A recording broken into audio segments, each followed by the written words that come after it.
अरविंदर सिंह लवली के इस्तीफे के बाद कन्हैया कुमार और लवली के समर्थक आपस में भिड़ गए और इतना ही नहीं, लवली की नाराजगी ने कांग्रेस आला कमान को भी सोचने विचारने पर मजबूर कर दिया। अब कांग्रेस अपने घर का घमासान सुलझाने में लगी है तो बीजेपी कांग्रेस पर तंज कस रही है। संघर्ष करो, हम तुम्हारे साथ हैं।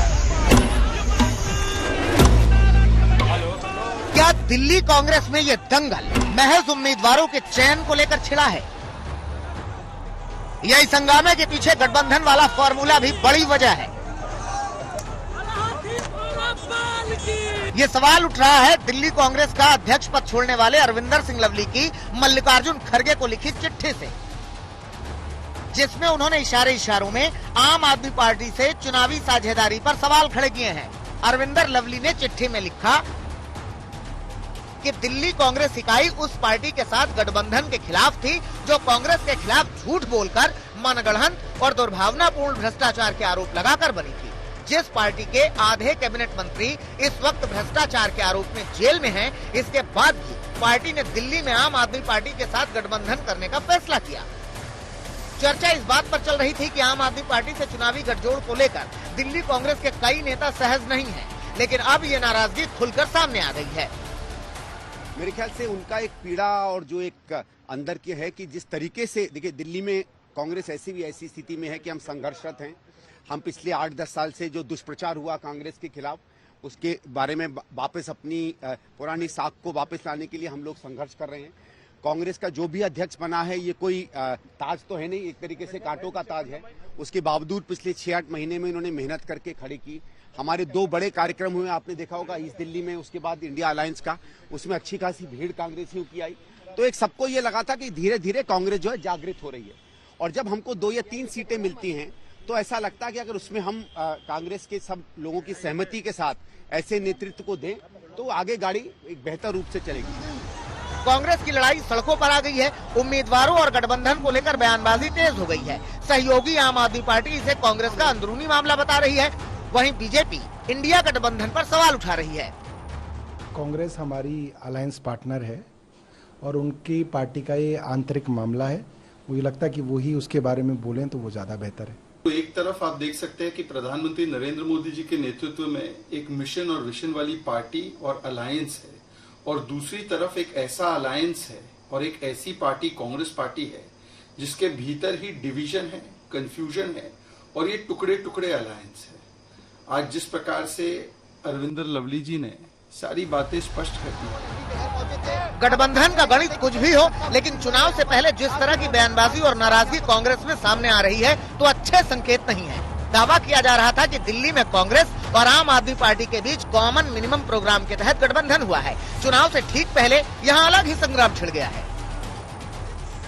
दिल्ली में आपको लगता है, दिल्ली में जो आपके साथ कॉम्बिनेशन हो गया है कांग्रेस का, दोनों के वोट शेयर अगर 19 के मिला लें तो लगभग 40% पहुंचता है, फिर भी बीजेपी के पीछे है। पर अरविंद केजरीवाल के साथ राहुल गांधी, दिल्ली में मामला जमेगा आप लोग? देखिए, पता नहीं, मैं बार बार आप लोगों को एक बात पे टोक रहा हूँ। राजनीति को लेकर के जो आपका पर्सपेक्टिव है, ठीक है ना, और वो पिछले कुछ सालों में बना है, मैं जानता हूँ। उस पर्सपेक्टिव से मैं राजनीति नहीं देखता हूँ। मैं राजनीति देखता हूँ कि राजनीति में अलग अलग विचार के लोग होते हैं। सबसे पहले एक वैचारिक सहमति बनती है, कॉमन मिनिमम प्रोग्राम बनता है, और फिर उस कॉमन मिनिमम प्रोग्राम को लेकर के हम जनता में जाते हैं, अपने समर्थक में जाते हैं। जनता और समर्थक अगर उसको स्वीकार करता है तो वो कॉमन मिनिमम प्रोग्राम को लागू करने का आपको मौका देती है, आपको सरकार बनाने का मौका देती है। ये प्रोसेस है। एक कॉमन मिनिमम प्रोग्राम दिल्ली का भी है कि जिस तरह से दिल्ली को अपमानित किया गया है, जिस तरह से पहले बार बार बीजेपी कहती थी कि दिल्ली को हम पूर्ण राज्य का दर्जा देंगे, आज ये बात बोलना बंद कर दिए, और टू द एक्सटेंड वहां तक चले गए। कहते हैं ना कि आपसे दुश्मनी में इस कदर दीवाने हुए कि जो सुप्रीम कोर्ट का फैसला था उसके खिलाफ अध्यादेश लेकर के आ गए। एन केन प्रकारेण जो है अध्यादेश ले आया कि एडमिनिस्ट्रेशन जो है दिल्ली सरकार के अंदर नहीं होगा, पुलिस पहले से दिल्ली सरकार के अंदर नहीं है, तो उसके अधिकार लगातार कम किए जा रहे हैं। फिर ये चर्चा करना शुरू कर दिए कि दिल्ली में तो अब विधानसभा ही नहीं रहेगी, विधानसभा ही भंग कर देंगे, सिर्फ मेयर रहेगा। तो दिल्ली तो बीजेपी के खिलाफ काम कर रही है, और दिल्ली के जो लोग हैं, दिल्ली के लोगों से इसीलिए बीजेपी बदला लेना चाहती है। उनको तंग करना चाहती है, उनके आत्मसम्मान को ठेस पहुंचा रही है। उनके लिए बिजली की व्यवस्था करने वाला, सड़क की व्यवस्था करने वाला, स्कूल खोलने वाला, जो जनता यहाँ के साधारण हैं दिल्ली के, उनके अपेक्षाओं को पूरा करने वाले मुख्यमंत्री को उन्होंने जेल में डाल दिया। तो वो मुख्यमंत्री को जेल में नहीं डाले हैं, वो एक्चुअली दिल्ली की जनता को अपमानित कर रहे हैं। वो कह रहे हैं कि देखो हमको वोट नहीं दोगे तो हम तुम्हारे साथ ये बदलापूर्वक कार्रवाई करेंगे। और इस बात पे कांग्रेस और आप, उसके वर्कर, उसके नेता दोनों में सहमति है। जिस दौर में कांग्रेस और आम आदमी पार्टी के बीच सीटों के बंटवारे की चर्चा चल रही थी, उस वक्त पंजाब में भी साझेदारी की बात थी, लेकिन पंजाब कांग्रेस के नेताओं के विरोध के चलते पार्टी पीछे हट गई। दिल्ली में सहमति बनी तो अब ये साथ कांग्रेस के सामने संकट की तरह नजर आ रहा है। दिल्ली की सभी 7 सीटों पर 25 मई को एक चरण में वोटिंग होनी है, लेकिन प्रचार रफ्तार पकड़ पाता उससे पहले कांग्रेस में अलग ही हंगामा शुरू हो गया है। आम आदमी पार्टी के साथ को लेकर भी पार्टी के भीतर सियासी युद्ध छिड़ गया है।